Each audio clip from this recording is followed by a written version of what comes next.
Good evening. It's wonderful to be back with you once again, isn't it, Ronnie? Indeed it is. And in a packed programme tonight, we were hoping to have interviewed the man who crossed a Venus flytrap with a zip fastener, but we've just heard that he's rather caught up in his work at the moment.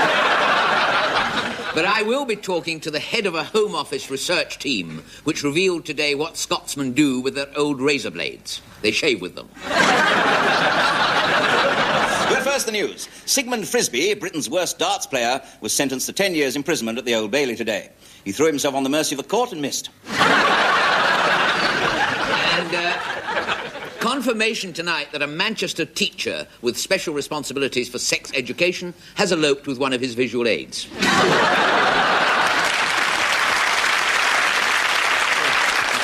But now a sketch featuring Mr. Ronnie Corbett, a man who once applied to a computer dating agency for a partner. He asked for one of small stature, who likes to dress formally, enjoys swimming, and is gregarious. They sent him a penguin.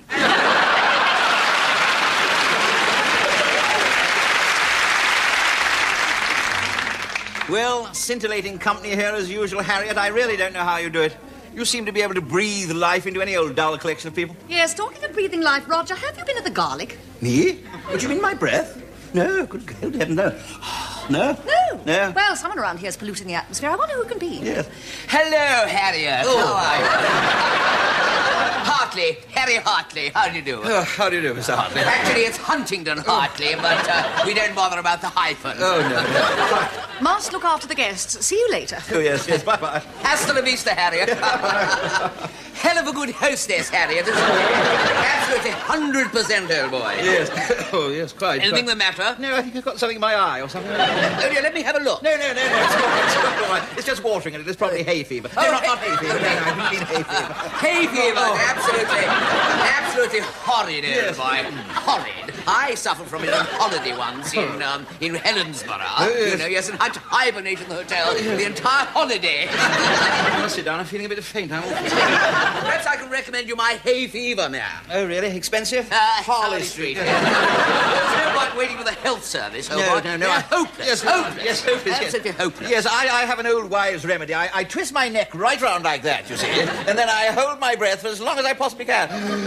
I see, yes. There are some old wives' tales about these. I listen to the young wives' tales mostly around these parts. People get up to some rather interesting things. You know, are you married at all? How many, Oh, sorry, of course you can't answer, can you?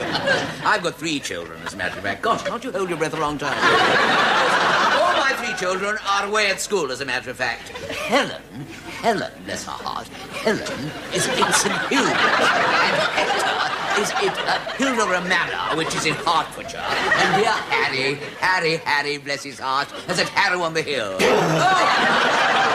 You're back! Hip, hip, hooray! Starvation of oxygen to the brain. What's happened? Stand back, everyone. What are you going to do? I'm going to give him the kiss of life. What the hell happened to him, Harriet? Sorry, Harry.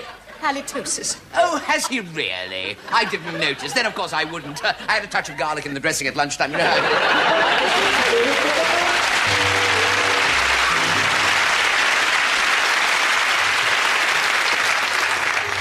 Greetings. I am the Guru Swami Baghdad Matahari Ananda Varanda and Anda and over my God to blimey Yogi Bear. Now you are thinking, it's all very well being the Guru Swami Baghdad Matahari, etc., Yogi Bear. But what has this to do with you? Oh my goodness, look you whatever I'm in. Well, when I'm a boy in Pondicherry, I was very bad boy. Every morning I'm throwing pappardums at my grandmother and having all-night chapatis. I am going from Hyderabad to Hyderabad. Little Indian joke. I am going to school at the age of 23. My qualifications are 11 plus in geology failed. One day, I'm walking in the jungle and meeting with a woman who is coming back from washing herself in the river.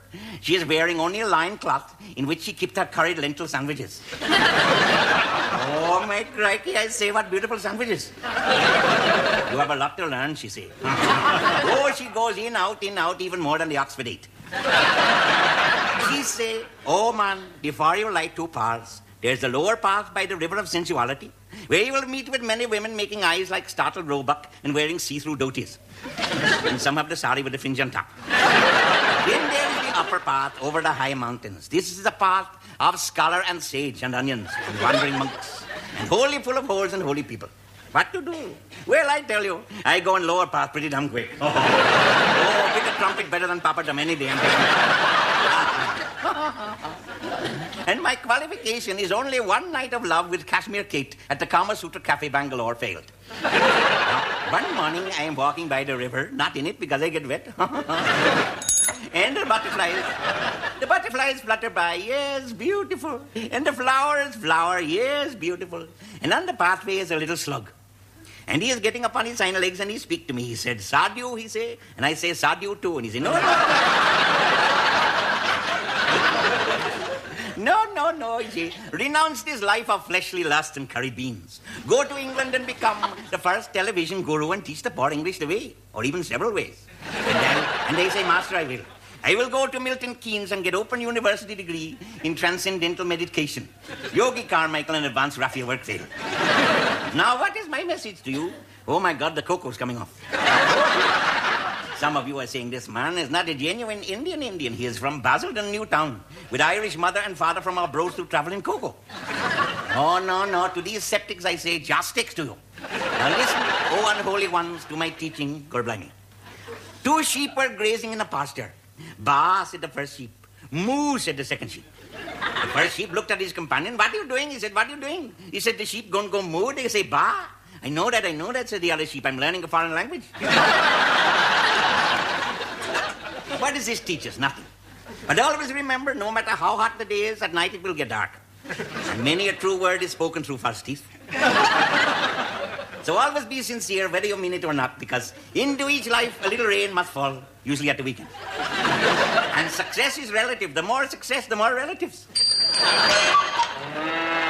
Oh my God, 6 o'clock.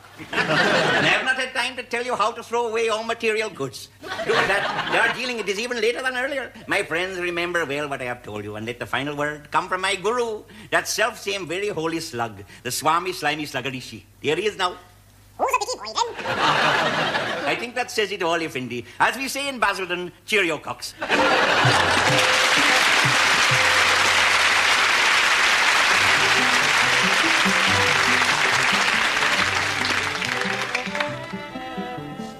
Harry's still got his nerves? Whereabouts? No, his nerves, dear. He said he was getting all nervy. Oh, restless. Oh, yes. He's so restless, you know. He don't even feel at home.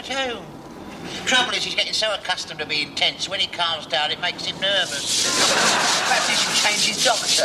Oh, not him, no. That doctor did something for Harry that not many doctors would do. What's that, then? Well, he treated him for a double hernia, and he only charged him for the one. Please welcome our guest this week, Sheena Easton.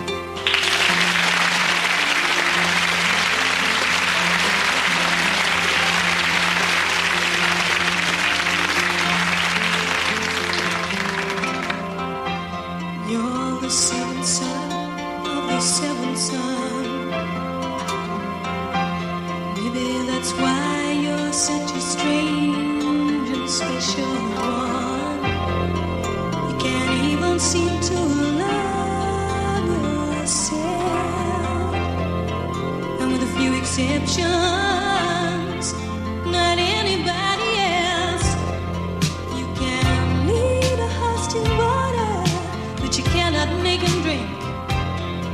You can give a man your whole heart and soul, but you cannot make him think. You could have been with me instead of alone and lonely.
Excuse me, I wonder if you could tell me the time. Certainly, sir. It's 3:30. I asked you the time. It's 7:15. Well? I don't know. Oh, don't you? Can you tell me how to get to Walthamstow? Yes, if you take a... I think I made my meaning clear. I'm sorry? No, you're not. No, I'm not. No, you're not. Can you tell me where I can get a decent cup of coffee? Yes, if you just... How the hell should I know? Because it's your job. Get lost. Congratulations, you passed the test. Welcome to British Rail Information Service. What can I do for you, Paul?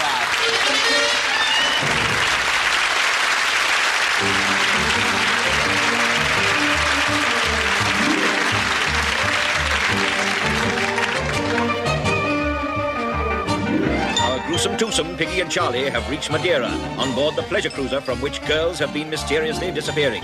Members of Mrs. Bumstead's all-ladies orchestra. After many fruitless attempts at a solution, they now find themselves in the less fashionable part of the town in a sleazy Chinese restaurant. They are even now about to make themselves known to the slant-eyed waiter with the aid of a message on a card planted in Piggy's pocket earlier. How fat? Huh? How fat? It's obviously the wrong code, Charlie. I'll just read the numbers out. 3, 15, 23, 6, 21, 20.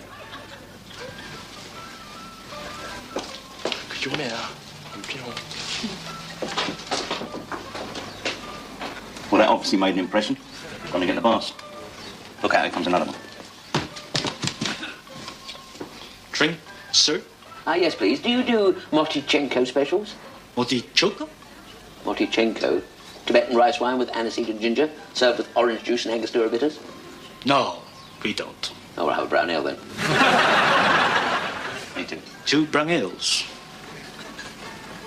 He was a bit of an heavyweight, wasn't he? Yeah, funny, really, because usually in Chinese restaurants the waiters are small. Oh, was it? Well, to make the portions look bigger. Talking of food, why don't we have a little bit to eat now, eh? Now, why don't we just wait a while? I mean, we don't know what's going to happen, do we? Just wait, see what the password brings forth.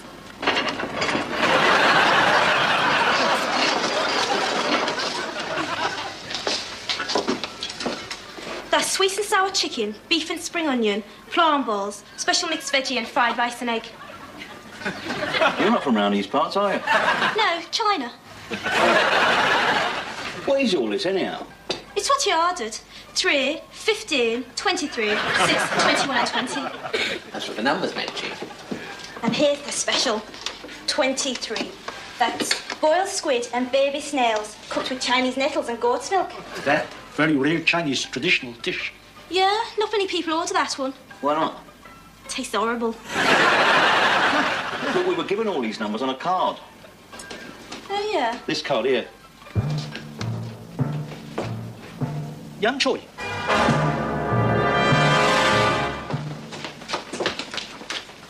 That's another blind alley we've been led up. Well, at least we've got something to eat, haven't we? Yeah, mind you, I'm going to avoid number 23. You don't fancy the sound of that. Oh, dear. Must have a very funny taste you overwrote those numbers on the card. Squid, snails, nettles, goats. Oh. Yeah, please. We'll have number 3, number 15, number 6, number 21, 20, and 23. 23? Yes, please. 23, did you hear that? I know that voice and all. Over there, in the corner, behind the alcove. You go to the loo and have a look at it. Go and look in the alcove, see who it is.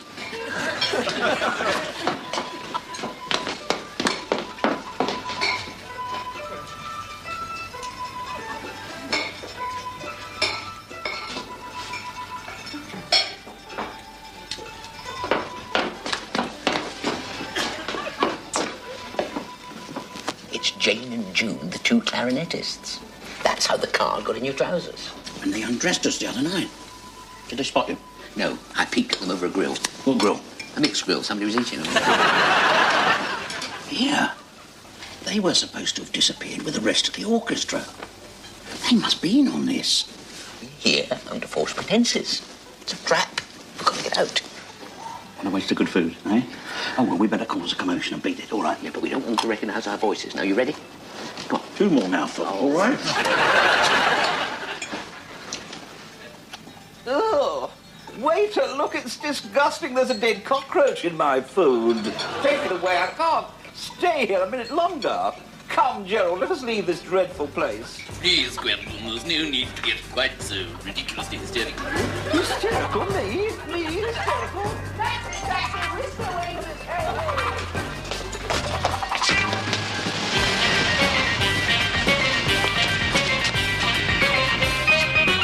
Where'd you get that cockroach? I always carry a couple of them. I got it from a joke shop in Charing Cross Road. Made us a free dinner of everything.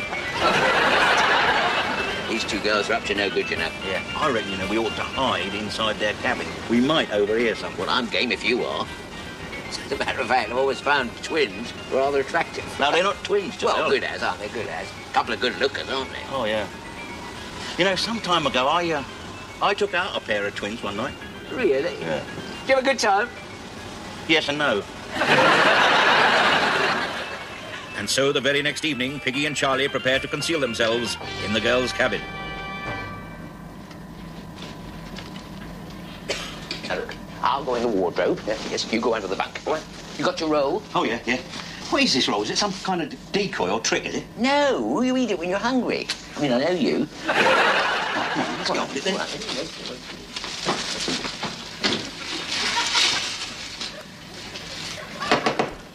Room service. Not at the moment, thank you. I'm in the shower. Pardon? You can't come in. I'm in the shower. Fine place to have a shower. In the wardrobe. What do you think we should wear for this shindig? I think the little purple one. Yeah. Well, we've got 3 minutes to change if we're going to make that dockside bus. Plenty of time. Did you see what Mrs. Bumstead was wearing today? That floral monstrosity? They say all her clothes are made to measure. Really? I wonder who for.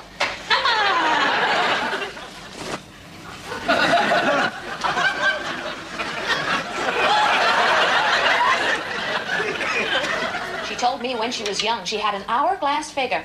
Yeah, the only trouble is all the sand has run to the bottom.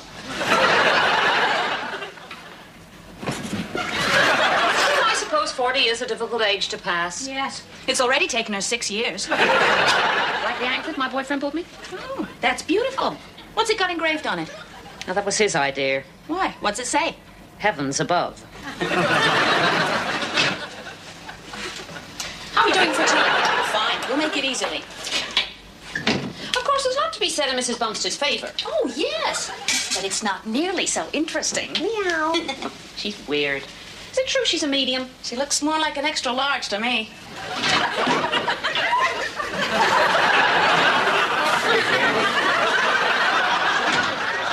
Well, it's her birthday soon. Do you remember last year when the girls baked her a cake with 39 candles on it?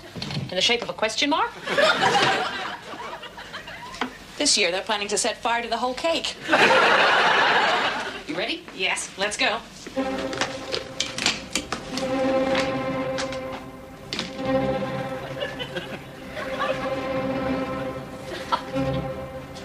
Did you see them? Yes, the idiots. They've got to be got rid of. Should we go and tell him? Come on.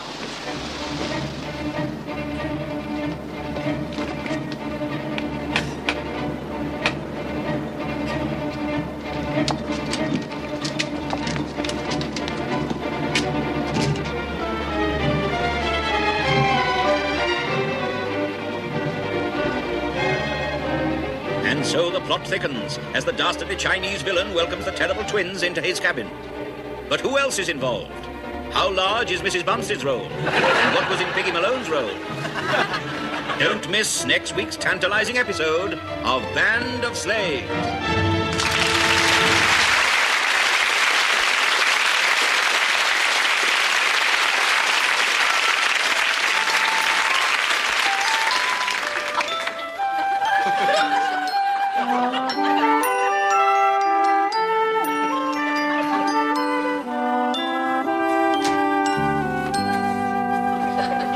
Morning. Afternoon. What is the difference between a duck? You you looking for something? Yeah, I dropped a 10p over there. Oh, well, what are you looking over here, then? Well, the light's better over here. I don't know. What is the difference between the duck? Well, it's a competition in the back of the paper. Oh, is it? Yeah. Oh, well, the answer will be at the back, then. Oh, right. Oh, I'll go down the duck pond later on and have a look. Yeah. You are open, are you? I don't rightly know. The clock stopped. Oh, dear. What time did it stop? I don't know. I wasn't here. Oh. I'll tell you what, I'll try the door. Yeah, you're open, all right. Tell me something. Was there a bald-headed man standing outside there? What colour hair did he have? Curly. No. George was out there talking to Harry. Oh, was he on his own? They both were. What's in that parcel there?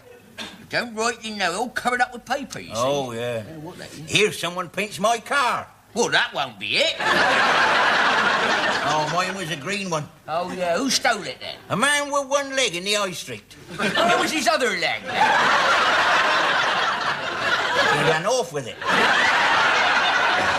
Still, I shall get it back.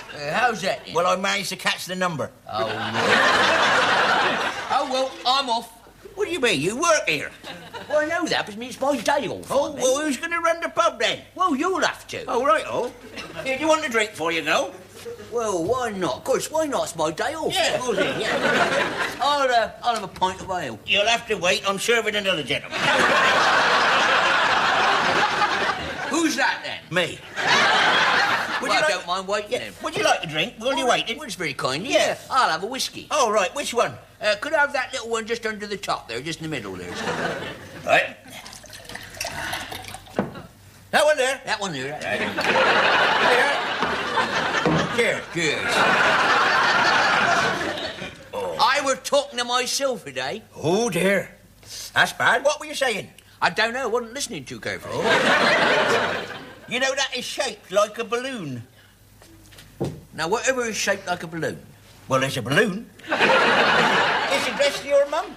Oh, probably from my granddad. How do you know that? Well, I think his name's on the other side. Oh. No, it's probably to your granddad. What my granddad do and send a parcel to himself? No, from your mum, you see. The postmistress has delivered it upside down. Well, how do you know the postmistress delivered it? Well, she delivers everything in this village, don't she? Yeah, she does. Of course she does, yeah. She's the midwife and all, isn't she? Yeah. Well, they buried old Jack yesterday in Shropshire. What part? All of him. What do you have? The shepherd's pie, I think. Oh, dear. Do you know what your last words were? Yeah, let me out. I'm not dead. Here's one. Think of a number between 1 and 3. Oh, I can't do that. Why's that? I shall have me dinner between 1 and 3. That parcel you referred to earlier, that parcel probably a balloon for the party. Oh, well, there's only one way to find out, isn't there, hey? Well? Went off bang. Now we'll never know.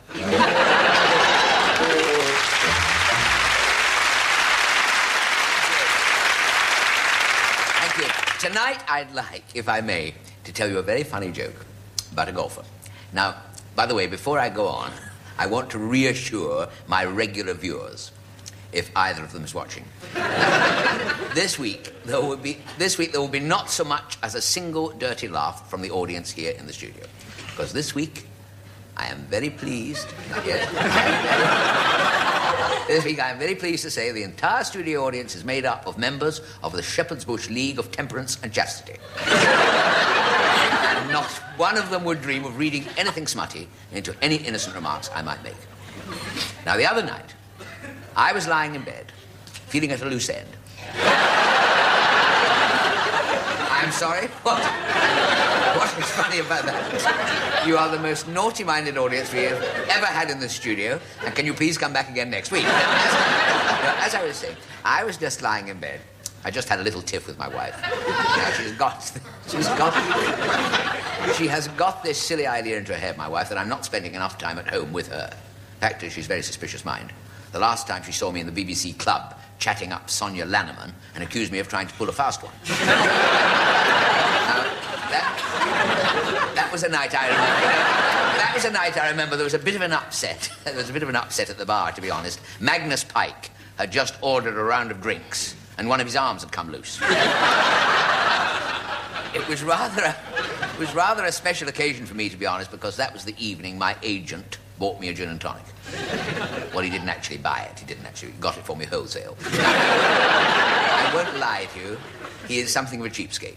He's the sort of man who hangs on to the same things forever, you know. Rumour that he once bought himself a new wallet and his jacket rejected it. I would not tell that joke. The joke I'm actually going to tell is one I heard a few weeks ago when, as I say, I went to the dentist. I was sitting in the waiting room at the dentist like you do, you know. I was just, reading a newspaper. Or was it the Daily Star? I can't remember. And my eye was caught by a little piece headed, "Don't forget to put the clocks back."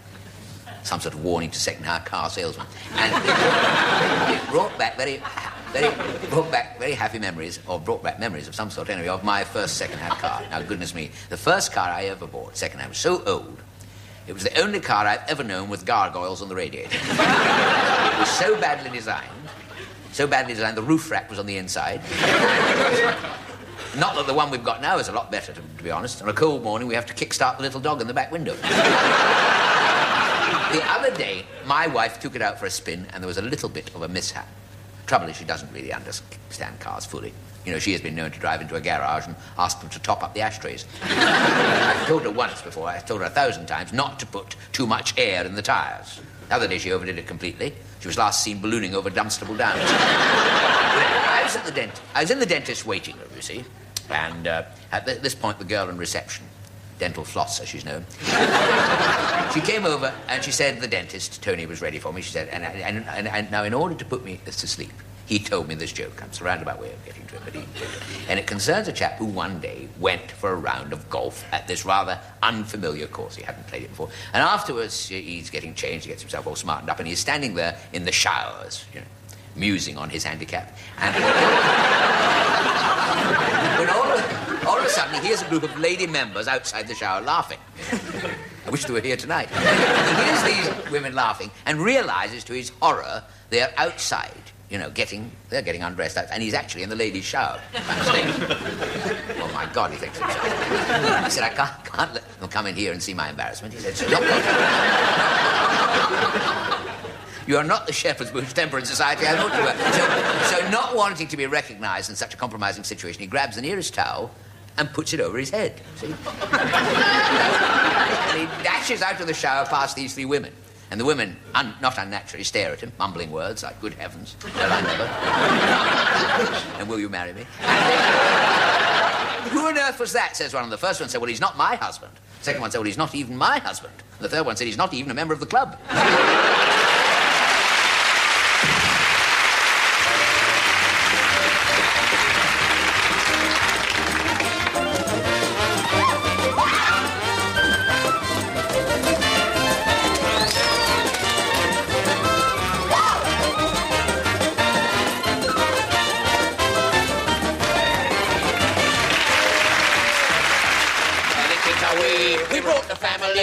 Curly kids and burly males. Dogs with burly curly tails. Curly twirly girlies with pearly twirly frocks. Burly surly muslin-law with bleeding ugly clocks. Everyone's a swell. Every Costa jacket, Costa bracket, can't you tell? You try and join us for a spell when we're in the old king round. If you're Cockney, same as me, it's amazing you'll agree how we've conjured up a language all our own. 'Cause we talk it all in rhyme and we talk it all the time. It's the most peculiar lingo ever known. Too right! Now your plates, they are your feet, 'cause they rhyme with plates of meat, and your Am's to D for teeth, that's fairly clear. And your teeth are in your mouth, which is called your north and south. And a pint of pig's ear means your pint of beer. So you can put up your plates, take out your hamsters, pour a pint of beer down your north and south. Put up your feet, take out your teeth, and pour a pint of beer down your mouth. See?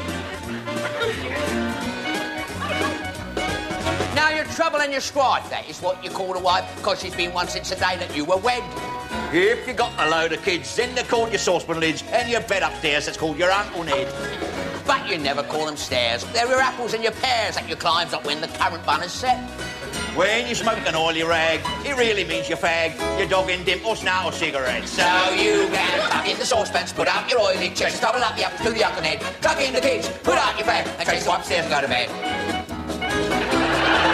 Now, the road's not called a road, it is called a frog and toad. And the pub's a rubber dub, we all know that. And a tumble down the sink is the Cockney name for drink. And your tip for is your hat, your tit for tat. So you can put on your tit boat, go down the frog, to have a little tumble in the rubber. Put on your hat, go down the road, to have a little drink in a pub. So you can put up your face, check out your hamstrings, put up on the beach down in north and south. Put up your feet, check out your teeth, and put up on a beer down your mouth. So you can tuck in the saucepan, put up your oily chest, roll up the ups to the upper end, tuck in the kids, put up your bag, chase the upstairs, go to bed, and chase the wife upstairs and go to bed.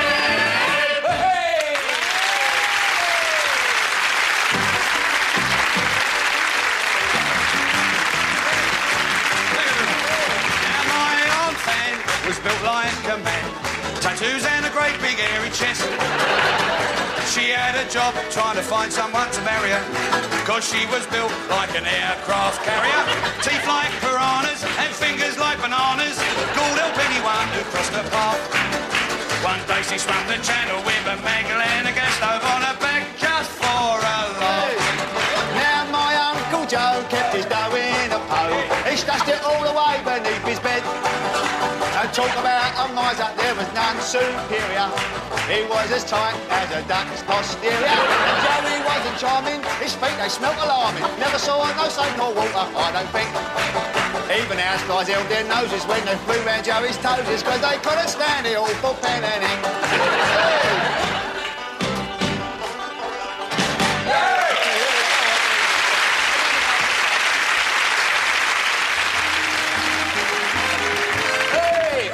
You win last night?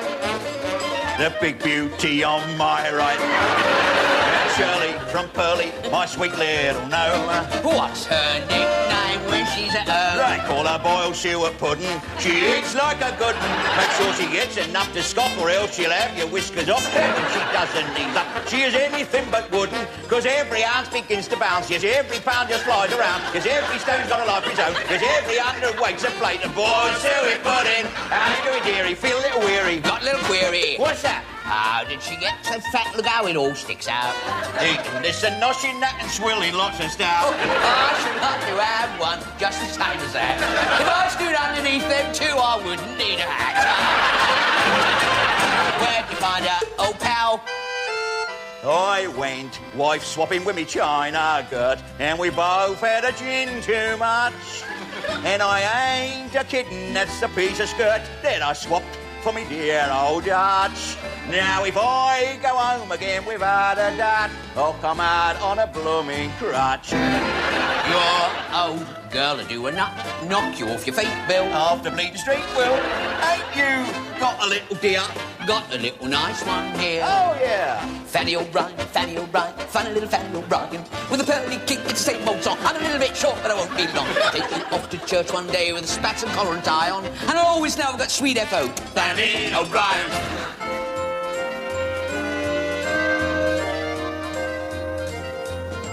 Nothing could be finer than to seize and squeeze your china without warning. Smooching with my Shirley, my sweet pearly girlie, early in the morning. She loves them shiny buttons because they make her look swell. She's got 30,000 sewn onto her nightie as well. Why told her Patty wakes up bruised and rather scratchy in the morning.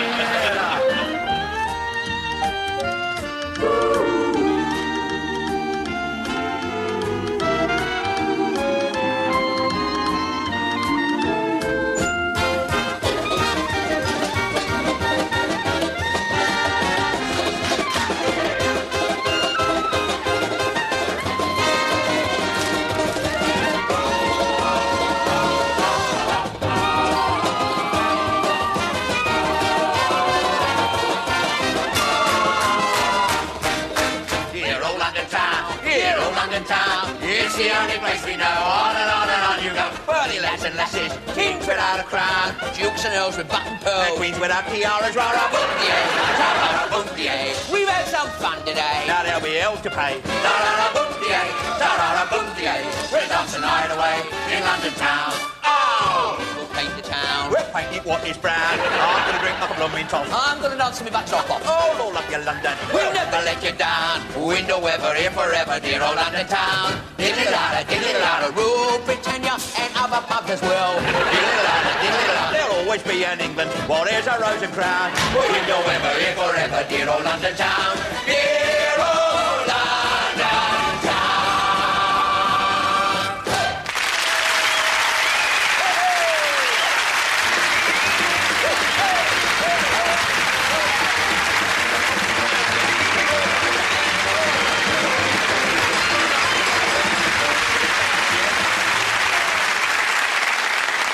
We'd very much like to thank Chash and Dave for being with us in that last number, wouldn't we, Ron? Yes, indeed. That seems to be all we have time for tonight. But before we go, a few late items. British Rail revealed today that the switchboard at Waterloo Station has received 65,000 nuisance calls in the last year. All from people wanting to know about train services. Finally, news has just come in that Sussex firemen have freed the drunken bell ringer who forgot to let go of the rope during the carol service and caught his ding-dong merrily on high.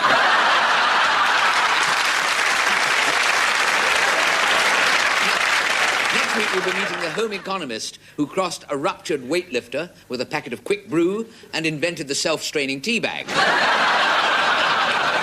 And I'll be talking to Mr. Kirkby Ashcroft, the Wellingborough sports fanatic who spent his life inventing a game similar to football and now discovers that England have been playing it for years. Until then, it's good night from me. And it's good night from him. Good night, good night.